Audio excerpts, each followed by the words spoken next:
3. Bismillahirrahmanirrahim. Assalamualaikum warahmatullahi wabarakatuh. Waalaikumsalam warahmatullahi wabarakatuh. Ibu-ibu yang berbahagia, pada kegiatan ini kita akan melaksanakan in-house training atau IHT tentang perangkat ajar yang terdiri dari materi alur tujuan pembelajaran, itu yang pertama. Kemudian yang kedua adalah modul ajar, sedangkan materi yang ketiga adalah bahan teks. Bapak Ibu yang berbahagia, agar IHT pada kesempatan hari ini berjalan lancar dan sempurna, marilah kita dahului kegiatan ini dengan doa bersama-sama. Raditu billahi robba wa bil islami dina wa bi muhammadin nabiyya wa rasulah. Rabbi zidni ilmi warzuqni fahma. Amin. Baik ibu-ibu, langsung kita mulai. Kami persilahkan mungkin diawali dengan speaking dulu ya. Siapa Pak? Silakan. Speaking ini dipimpin oleh Ibu Uci. Silakan Bu Uci. Assalamualaikum warahmatullahi wabarakatuh. Waalaikumsalam warahmatullahi wabarakatuh. Sebelum kita masuk ke materi berikutnya, kita akan melakukan ice breaking terlebih dahulu. Monggo Bapak Ibu, supaya tidak terlalu tegang ya, kita lakukan dulu ice breaking seperti yang biasa kita lakukan setiap hari. Mungkin ada tambahan sedikit dari saya.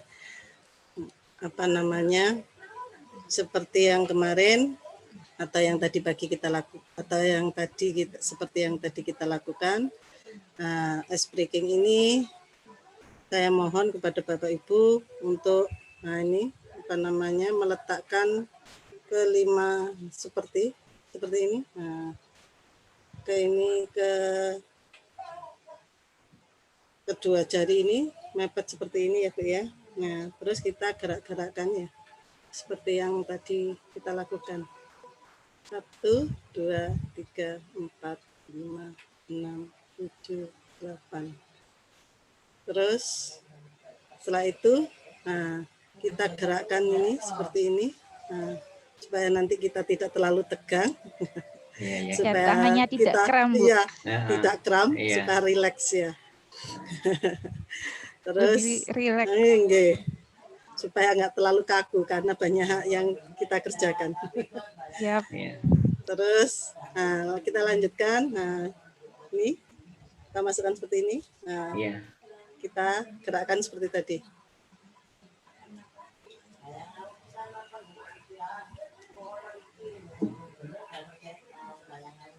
Insya Allah sudah selesai. Kita masuk ke materi selanjutnya. Monggo Bapak. Ya, terima kasih Bu Uci. Baik, kita lanjutkan ke materi berikutnya, yaitu paparan dari Bu Sylvia tentang materi yang akan disampaikan, yang berupa pertama alur tujuan pembelajaran, mungkin langsung dilanjutkan pada modul ajar dan sekaligus langsung pada bahan teks. Silakan Bu Sylvia. Yap, terima kasih Bapak Ibu atas waktu yang telah diberikan kepada saya. Mohon izin untuk share screen terlebih dahulu tentang materi yang akan disampaikan pada kesempatan kali ini.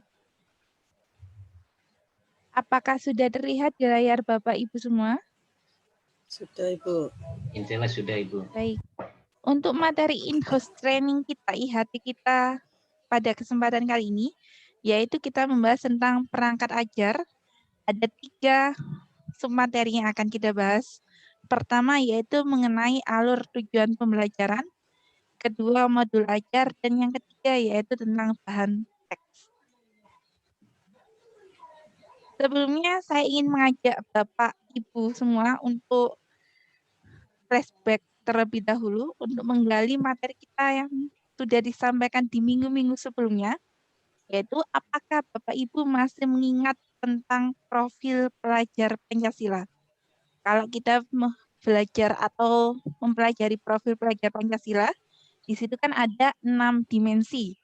Ya. Yang kurang lebih seperti ini, ada 6 dimensi dengan Betul. masing-masing icon tersendiri.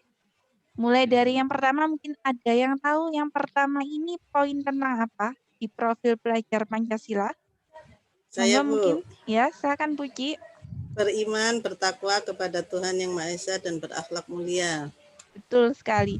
Mulai dari beriman, bertakwa kepada Tuhan Yang Maha Esa dan berakhlak mulia. Kemudian saya mulai ke poin yang keempat Ya. mungkin dari Pak Nurul. Silakan Pak Nurul. Yang keempat itu berkebenekaan global ya Bu. Betul sekali. Sudah kelihatan di sini Bapak nggih, ada Ya. simbol dari globe, bola Global. dunia. Betul. Ya Bu. Kemudian yang poin kedua di sini, monggo mungkin dari Puji. Nggih. Saya mandiri, Bu. Siap mandiri. Yang kelima, Itu Ini kayaknya tangan yang berkaitan ya itu, Bu, tangan ya. yang saling berkaitan Saling bergandengan. membantu. Bergotong Saling royong. membantu, royong. betul sekali. Nggih. Gotong royong. Yang ketiga di sini, ini Gambar simbolnya roda. gerigi. Kreatif, Gerigi, ya. Ibu, ya. Kreatif. Nggih. Kreatif, betul. Ya. Yang terakhir yang keenam, simbol lampu. Biasanya Lampu, kita bola lampu. Iya, bola nggih, lampu yang berpijar berarti ada ide-ide baru Ide. yang dituangkan, betul. berarti bernalar kritis. Bernalar kritis. Ya. Jadi mohon diingat-ingat tentang profil pelajar Pancasila ini ada 6 kunci atau dimensi yang harus kita tekankan sehingga harapannya nanti bisa dimiliki oleh peserta didik kita nantinya. Ya Bu. Saya lanjutkan untuk materi kita selanjutnya yaitu tentang alur tujuan pembelajaran. Di minggu lalu kita atau di pertemuan sebelumnya kita sempat membahas secara singkat tentang alur tujuan Pancasila. Secara umum ada 2 langkah besar dalam penyusunan perangkat ajar untuk suatu mata pelajaran. Untuk poin pertama ini ada clue bahwa poin ini ditetapkan oleh pemerintah dan disusun dalam fase-fase. Mungkin ada yang tahu yang poin pertama ini apakah? Itu Capaian pembelajaran. capaian Betul pembelajaran sekali. Bu, ya. Kalau kita berbicara capaian pembelajaran di kurikulum 2013 kemarin, mungkin kita lebih kenal dengan istilah KI dan KD. KI dan KD. Sedangkan di kurikulum sekolah penggerak ini kan kita ubah istilahnya menjadi capaian pembelajaran. Kemudian poin yang kedua di sini, mungkin monggo ada yang bisa berpendapat? Penyusunan Alur tujuan pembelajaran. Alur Betul tujuan sekali. pembelajaran. Nggih. Ya. Penyusunan tujuan, alur Iya. tujuan pembelajaran. Iya Di Bu. mana kalau kita berbicara alur pembelajaran adalah rangkaian tujuan yang disusun Betul. secara logis menurut aturan pembelajaran sejak awal hingga akhir dari suatu fase. Kemudian yang ketiga, monggo mungkin ada yang mau Pengembangan. berpendapat. Pengembangan. Nggih, pengembangan Betul. modul ajar. Ya, yang ketiga yaitu pengembangan modul ajar. Yang selanjutnya nanti akan kita bahas kupas tuntas mulai dari apa itu modul ajar dan diharapkan nanti kita juga tahu bagaimana proses penyusunan dari modul ajar tersebut. Nah, ini tadi yang sudah kita bahas, Bapak Ibu. Langkah dalam penyusunan modul ajar, mulai dari capaian pembelajaran, dilanjutkan dengan penyusunan alur dan tujuan pembelajaran. Kemudian yang terakhir adalah pengembangan modul ajar. Yang kita sebut dulu mungkin RPP, Bapak Ibu nggih. Perangkat pembelajaran. Itu yang kita kenal sekarang sebagai perangkat ajar atau modul ajar. Saya lanjutkan tentang modul ajar. Di sini untuk sesi ini yang kita bahas ada 4. Mulai dari konsep modul ajar itu sendiri, komponen-komponen yang terdapat di dalam modul ajar, prinsip penyusunan, serta prosedur penyusunan modul ajar. Saya mulai dari yang pertama, konsep modul ajar. Modul ajar di sini adalah sejumlah alat atau sarana media, metode, petunjuk, dan pedoman yang dirancang secara sistematis dan semenarik mungkin. Di mana modul ajar ini merupakan implementasi dari alur tujuan pembelajaran yang dikembangkan dari capaian pembelajaran. Di dalamnya tentunya harus terdapat profil pelajar Pancasila.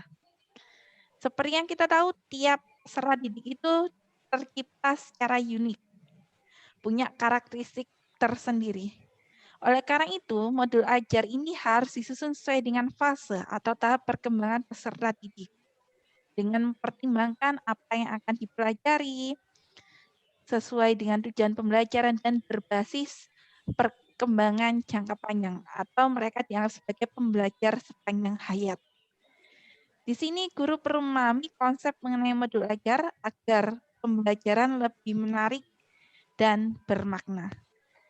Kalau kita lihat pada gambar ini, modul ajar di sini sudah melingkupi alur tujuan, capaian pembelajaran, dan tentunya nanti harus terdapat juga profil pelajar Pancasila. Komponen modul ajar di sini kita bagi menjadi 3 bagian utama. Mulai dari yang pertama yaitu tentang informasi umum. Kemudian di sini juga ada kompetensi inti. Dan yang ketiga adalah tentang lampiran. Kalau kita berbicara informasi umum seperti biasa terdapat identitas, kompetensi awal, profil pelajar Pancasila, sarana dan prasarana, target peserta didik, dan model pembelajaran yang digunakan. Tentunya model pembelajaran seperti yang kita tahu, kalau secara daring biasanya kan kita menggunakan flip atau bisa juga nanti kita combine dengan blended learning ketika nanti sudah pembelajaran luring. Atau dikreasikan mungkin ada yang ingin menggunakan problem based, discovery, atau project based learning dan sebagainya. Ini bisa kita sesuaikan sesuai dengan kebutuhan kita masing-masing. Kemudian komponen inti mulai dari tujuan, pemahaman bermakna, pertanyaan pemantik. Pertanyaan pemantik mungkin sama seperti yang saya sampaikan di awal tadi, ada beberapa pertanyaan yang fungsinya untuk menarik minat peserta didik kita nanti agar lebih tertarik dalam proses pembelajaran. Selanjutnya ada persiapan pembelajaran, kegiatan pembelajaran, assessment, penilaian dan remedial. Yang terakhir yaitu refleksi peserta didik dan guru. Yang ketiga ada tentang lampiran. Di sini mulai dari LKPD, lembar kerja peserta didik, bahan bacaan guru dan peserta didik, ini bahan teks, kemudian glosarium. Glosarium berarti istilah-istilah penting dalam materi kita. Yang terakhir yaitu tentunya daftar pustaka. Perlu digarisbawahi di sini, selain komponen inti, guru dapat menentukan komponen sesuai kebutuhan. Jadi semua komponen di sini tidak harus semua disertakan. Tapi alangkah baiknya semakin lengkap komponen yang ada di modul ajar kita, maka semakin baik juga. Dan untuk penerapannya juga bisa lebih optimal, harapannya seperti itu. Oke, untuk komponen modul ajar, informasi umum yang pertama, mulai dari identitas modul, aslinya hampir sama seperti RPP di K13 maupun di KTSP, sebelumnya KBK dan sebagainya. Di sini untuk identitas modul seperti biasa, kita sertakan nama penyusun, institusi, dan tahun disusunnya modul ajar. Kemudian jenjang sekolahnya, kelasnya, dan yang terakhir alokasi waktu. Di mana di sini perlu digarisbawahi, untuk penentuan alokasi waktu disesuaikan dengan jam pelajaran yang berlaku di unit kerja masing-masing. Kita berbicara SMA, berarti kan 1 jamnya itu 45 menit. Kita sesuaikan seperti itu nanti. Kemudian yang kedua, yang B, ada kompetensi awal, adalah pengetahuan atau keterampilan yang perlu dimiliki siswa sebelum mempelajari topik tertentu. Kompetensi awal merupakan ukuran seberapa dalam modul ajar dirancang. Berarti harapan kita nanti peserta didik itu harus mencapai materi apa atau kompetensi apa yang paling tidak sebagai prasyarat mereka sebelum menerima materi yang akan diajarkan. Yang C, profil pelajar Pancasila seperti yang sudah kita bahas sebelumnya ada 6 dimensi. Dengan catatan seperti ini, di dalam modul pembelajaran, profil pelajar Pancasila tidak perlu dicantumkan seluruhnya. Sesuai kebutuhan kita, bisa mencantumkan 1 atau 2, 3 poin dari beberapa profil pelajar Pancasila. Misal, saya ingin mencantumkan gotong royong dan bernalar kritis saja, dipersilakan. Disesuaikan dengan kebutuhan dan mata pelajaran yang kita ampu. Itu berkenaan mengenai profil pelajar Pancasila. Kemudian di sini, 6 dimensi profil pelajar Pancasila ini saling berkaitan dan terintegrasi dalam seluruh mata pelajaran yang terlihat jelas dalam materi, pedagogi, kegiatan proyek, atau asesmen penilaian, di mana setiap modul ajar seperti yang sudah disampaikan sebelumnya, bisa memuat satu atau beberapa unsur dimensi profil pelajar Pancasila yang telah ditetapkan oleh pendidik. Sarana dan prasarana ini tentunya harus disesuaikan dengan keadaan masing-masing satuan pendidikan kita. Ketersediaan materi disarankan mempertimbangkan kebutuhan peserta didik juga, baik dengan keterbatasan atau kelebihan. Teknologi juga termasuk sarana dan prasarana yang penting untuk diperhatikan. Apalagi selama masa pandemi ini, untuk interaksi dengan siswa, kita lebih banyak menggunakan teknologi. Baik itu LMS yang ada di masing-masing sekolah kita, aplikasi virtual yang kita gunakan untuk meeting, dan sebagainya. Target peserta didik. Di sini peserta didik yang ditargetkan dibagi menjadi beberapa, dibagi menjadi 3, mulai dari peserta didik reguler, tipikal, ini sifatnya umum, di mana pada kelompok ini mereka tidak mengalami kesulitan dalam mencerna dan memahami materi ajar. Yang kedua, kelompok kedua yaitu yang mengalami kesulitan belajar. Peserta didik yang terbatas hanya memiliki satu gaya belajar saja, misalnya audio, dia atau mereka memiliki kesulitan dalam memahami bahasa, sehingga kita perlu memberikan pendampingan. Selanjutnya yaitu peserta didik dengan pencapaian tinggi, di mana mereka lebih cepat dan mudah dalam mencerna materi, mampu mencapai keterampilan berpikir aras tinggi atau HOTS, dan memiliki keterampilan memimpin leadership. Jadi kita bagi peserta didik kita menjadi 3 kelompok ini agar memudahkan kita mengajar mereka sesuai dengan tahap perkembangannya atau fasenya. Yang F, model pembelajaran kita sesuaikan untuk pembelajaran daring PJJ secara daring maupun pembelajaran luring. Atau bisa juga kita combine menjadi blended learning. Ini disesuaikan dengan kebutuhan masing-masing pembelajaran. Untuk ice breaking, karena tadi sudah disampaikan Bu Ci di awal, saya skip ya yang ini ya. Kita lanjutkan untuk komponen modul ajar, komponen inti yang harus kita sertakan pada perangkat ajar kita. Yang pertama yaitu tujuan pembelajaran. Saya garis bawahi di sini. Tujuan pembelajaran di sini harus bisa diuji dengan berbagai bentuk asesmen sebagai bentuk dari unjuk pemahaman yang menentukan kegiatan belajar, sumber daya yang digunakan, kesesuaian dengan keberagaman murid, dan metode asesmen yang digunakan. Bisa disampaikan dalam berbagai bentuk, pengetahuan yang berupa fakta dan informasi, prosedural, pemahaman konsep, pemikiran, penalaran, keterampilan, dan lain sebagainya. Yang B, kita mulai atau kita lanjutkan ke pemahaman bermakna, yaitu informasi tentang manfaat yang akan peserta didik peroleh setelah mengikuti proses pembelajaran, sehingga nanti bisa diterapkan di dalam kehidupan sehari-hari. Contohnya di sini adalah manusia berkoorganisasi untuk memecahkan masalah dan mencapai suatu tujuan, Contoh yang kedua, makhluk hidup beradaptasi dengan perubahan habitat. Ini contohnya tentunya juga kembali lagi harus disesuaikan dengan kebutuhan dan materi ajar kita.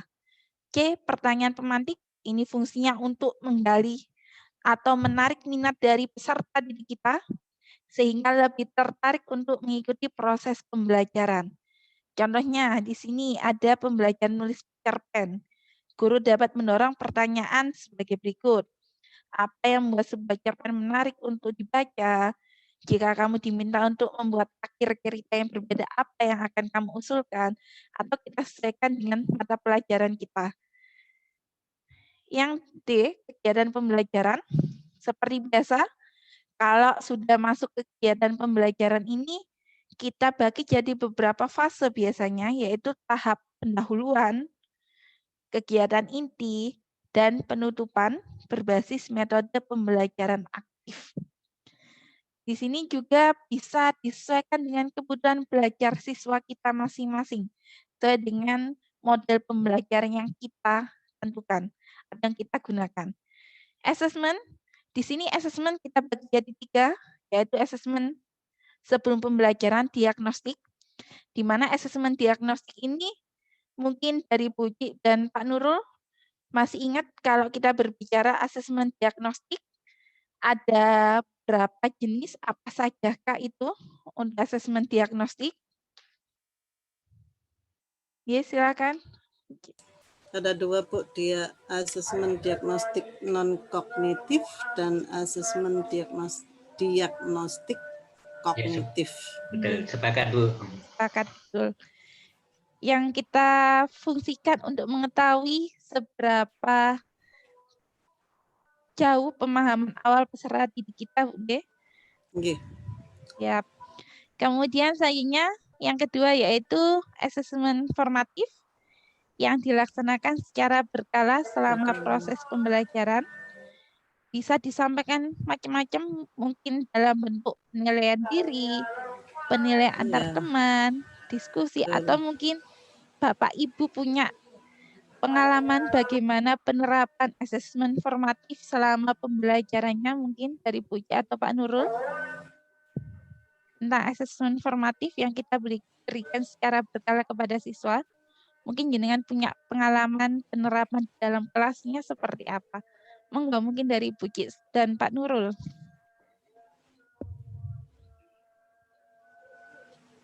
Asesmen formatif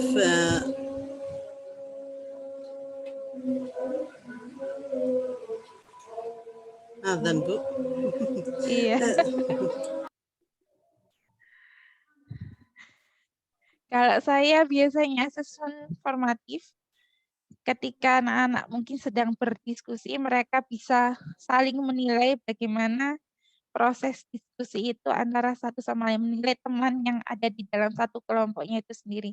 Bagaimana keaktifan mereka, apakah mereka terlibat, atau mungkin di kelompok itu mereka cuma diem, ikut dompleng nama saja.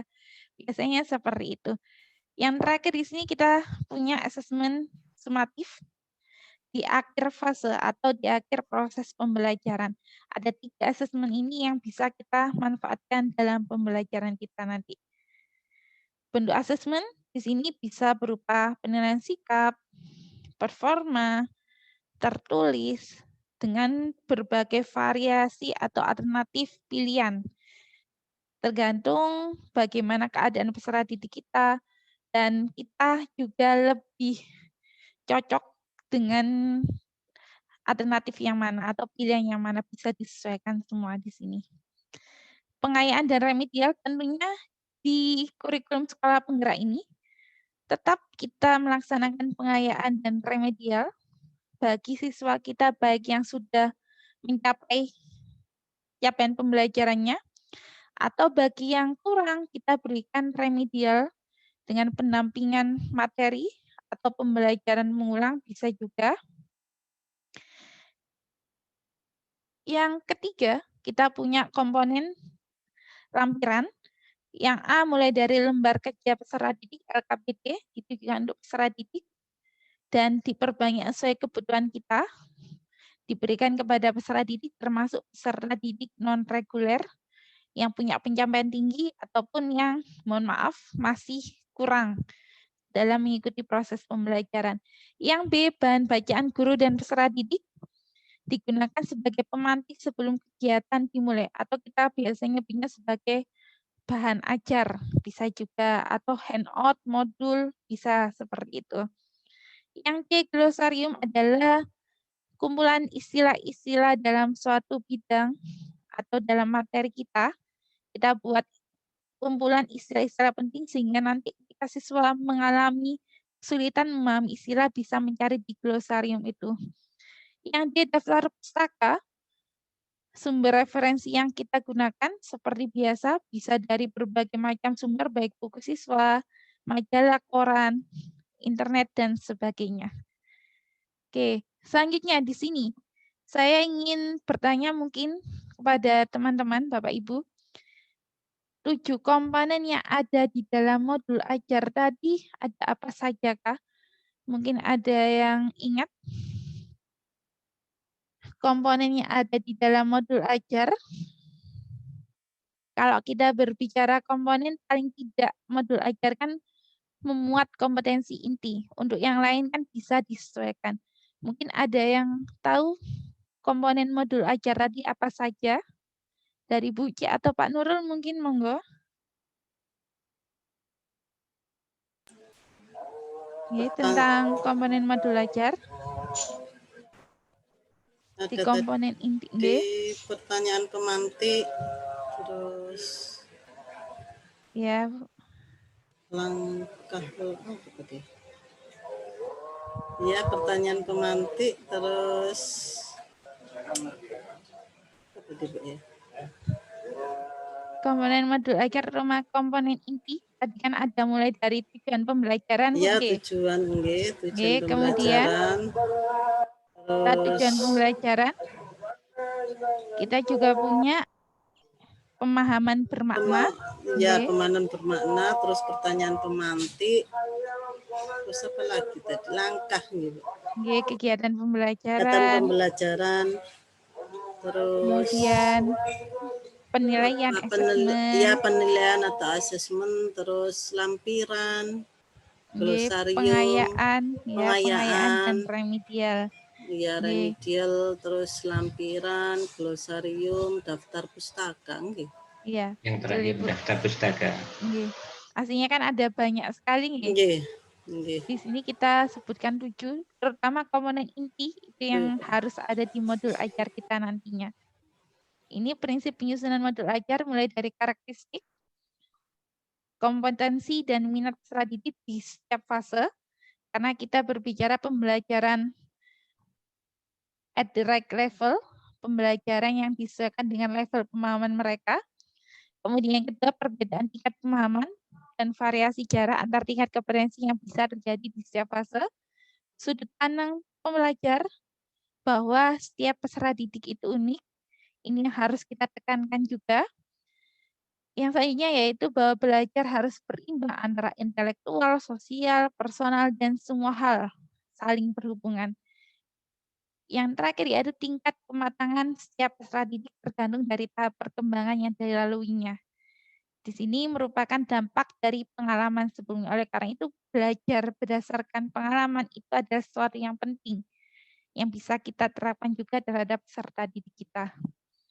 Prinsip atau kriteria yang harus dimiliki modul ajar, mulai dari yang pertama, esensial, menarik, bermakna, menantang, sehingga minat untuk belajar dan peserta didik terlibat secara aktif lebih meningkat atau lebih baik dalam proses pembelajarannya. Relevan dan kontekstual, sesuai dengan kondisi dan waktu atau tempat peserta didik berada. Yang keempat yaitu berkesinambungan. Jadi ada 4 kriteria ini yang harus dimiliki oleh modul ajar yang kita buat nanti. Prosedur penyusunannya, yang pertama kita harus menganalisis kondisi dan kebutuhan, baik dari segi guru, peserta didik, serta satuan pendidikannya. Identitas dan dimensi profil pelajar Pancasila harus kita sertakan juga. Tentukan alur tujuan pembelajaran yang akan dikembangkan. Yang ketiga, tahap keempat yaitu susun modul ajar berdasarkan kompeten komponen yang tersedia. Di sini, selain komponen inti, guru dapat memilih komponen sesuai dengan kebutuhan pembelajaran. Yang kelima, yaitu pelaksanaan pembelajaran, dan yang terakhir adalah evaluasi dan tindak lanjut. Ada 6 prosedur penyusunan modul ajar yang perlu kita pahami. Oke, kita lanjut ke refleksi materi. Di sini nanti saya berikan beberapa pertanyaan atau mungkin kuis singkat. Monggo nanti dari teman-teman bisa menjawab. Bisa angkat tangan langsung ya. Yang pertama, sebutkan langkah-langkah dalam menyusun modul ajar dengan bahasa Anda sendiri. Ada 6 tahap tadi. Monggo mungkin dari Bu Uci atau Pak Nurul bisa memberikan pendapatnya. Langkah-langkah dalam menyusun modul ajar. Ada 6 tahap tadi. Monggo bisa dirangkai dengan kalimatnya sendiri. Silakan mungkin dari Bu Uci atau Pak Nurul.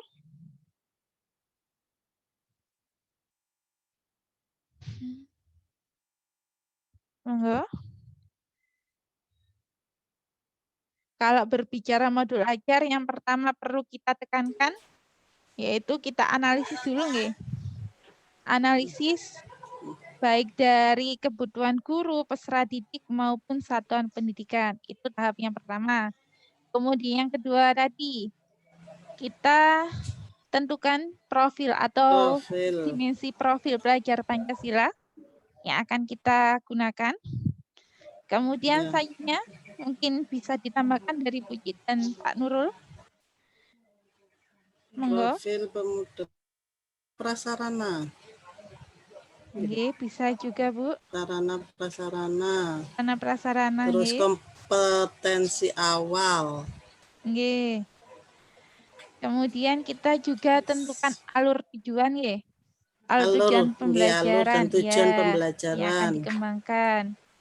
Kemudian baru setelah itu kita susun modul ajarnya. Modul ajar. Nggih, sesuai komponen. Kalau sudah disusun berarti kita terapkan dalam pelaksanaan. Setelah pelaksanaan baru kita evaluasi dan memberikan tindak lanjutnya. Tindak lanjut. Siap, terima kasih Bu Uci atas tanggapannya. Kemudian ini ada pertanyaan benar atau salah. Monggo. Yang pertama, capaian pembelajaran ditetapkan oleh pemerintah dalam fase tingkat pemahaman. Benar. Bagaimana Pak Nurul? Benar atau salah ini? Benar. Nggih. Capaian pembelajaran seperti yang sudah kita pahami tadi merupakan istilah lain dari kompetensi inti maupun KD nggih. Di KTSP atau K13 lalu. Benar. Pertanyaan kedua, monggo, apakah benar atau salah ini?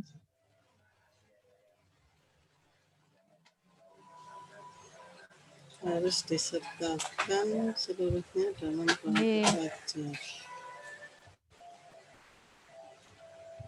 Iya, benar. Monggo, mungkin dari Pak Nurul. Iya, meliputi informasi umum, komponen inti dan lampiran. Itu kan syarat minimal yang dijelaskan oleh Ibu tadi ya. Nggih. Berarti benar, Bu. Benar. Benar. Ya, kalau kita berbicara modul ajar paling tidak kan ada kompetensi inti Bapak nggih. Betul. Yang lainnya nanti kan bisa kita tambahkan, semakin lengkap maka akan semakin baik. Berarti benar juga. Yang terakhir, pertanyaan yang ketiga. Monggo ditanggapi. Oh, ini ada tipe nggih harus disertakan dalam modul ajar. Benar atau tidak di sini? Benar. Tidak seluruhnya, Bu. Tidak seluruh. Oh, itu seluruh ya? Iya, ini seluruh. Enggak harus Ibu disesuaikan dengan kebutuhan Bapak Ibu. Kebutuhan belajar. Benar, iya. Untuk dimensi profil pelajar kan harus disesuaikan. Kita hanya menggunakan 1, 2, 3 kan tidak masalah dalam pembelajaran. Salah. Oke, kita lanjutkan ke penutup. Di mana hal yang perlu kita ingat yang saya tentukan tadi atau yang saya sampaikan tadi hanya bersifat pedoman atau petunjuk bagi kita dalam mengembangkan ATP dan modul ajar. Kita bisa menggunakan referensi lainnya sesuai dengan kondisi dan lingkungan peserta didik kita. Panduan yang disampaikan tadi lebih ditekankan pada konsep, prinsip, dan prosedur dalam pengembangan ATP dan modul ajar. Kemudian kita dapat mengembangkan sendiri sesuai dengan kondisi sosial, budaya, kemampuan, serta tingkat ekonomi masyarakat sekitar. Terima kasih. Berikut sampai di sini hal yang bisa saya sampaikan tentang perangkat ajar. Saya kembalikan lagi ke Pak Nurul Fadilah sebagai moderator. Terima kasih. Ya, terima kasih Ibu Sylvia yang sudah memaparkan tentang modul ajar. Mungkin ada Ibu yang mau menambahkan atau sedikit pertanyaan mengingat waktunya yang sangat terbatas ini. Silakan, mungkin ada yang mau ditanyakan.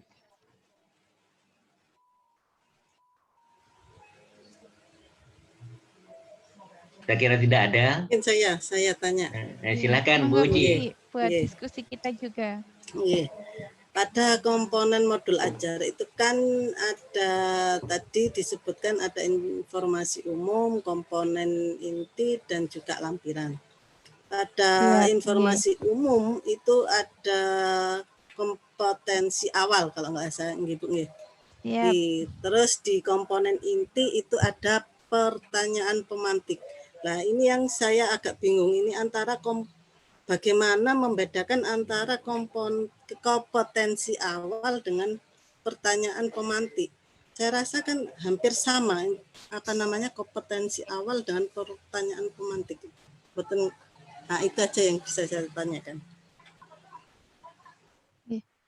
Mohon izin. Bu Uci. Kalau yang saya pahami Bu Uci, kalau kompetensi awal itu adalah prasyarat yang harus dimiliki siswa kita sebelum melaksanakan pembelajaran selanjutnya. Itu lebih ke sana. Dan lebih ke kata kerja operasional, misal peserta didik harus memiliki atau memahami apa, materi apa, itu di kompetensi awal. Sedangkan pertanyaan pemantik ini lebih ke apa itu untuk memancing mereka agar lebih tertarik pada pembelajaran yang akan kita sampaikan. Itu adalah pertanyaan pemantik, bisa diambilkan dari materi dasarnya atau mungkin materi sebelumnya, lebih fleksibel setahu saya kalau di pertanyaan pemantik. Kalau di kurikulum 2013 kemarin kan ada pendekatan saintifik, mungkin di fase menanyanya itu lebih ke sananya kalau pertanyaan pemantik itu. Kurang lebih seperti itu. Monggo mungkin Pak Nurul ada yang ingin ditambahkan dari sini, silakan. Dan sudah cukup Bu. Ya. Terima kasih Bu. Ya, mungkin ada sedikit sisa waktu Bu Sylvia mungkin bisa menambahkan sedikit tentang bahan teks sehingga pemahaman kita lebih mendalam. Saya kira waktunya sebentar saja Bu. Silakan Bu Sylvia. Mungkin bisa saya tunjukkan contohnya Bapak nggih? Boleh, silakan. Contoh dari bahan teks. Sebentar. Saya tunjukkan di sini. Ini adalah yang kemarin, tugas kemarin kita sempat, apakah sudah terlihat di layar jenengan? Ya, ini yang kemarin nggih, yang kita buat tentang modul ajar. Ya.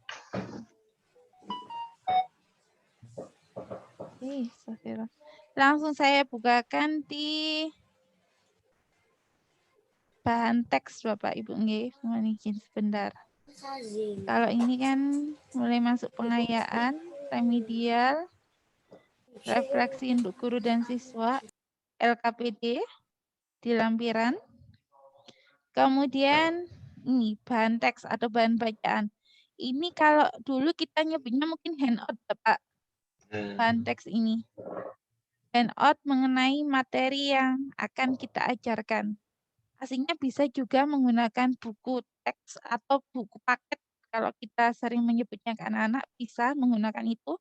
Atau kalau kita buat sendiri juga diperkenankan tentang bahan bacaan ini, baik untuk guru maupun siswa.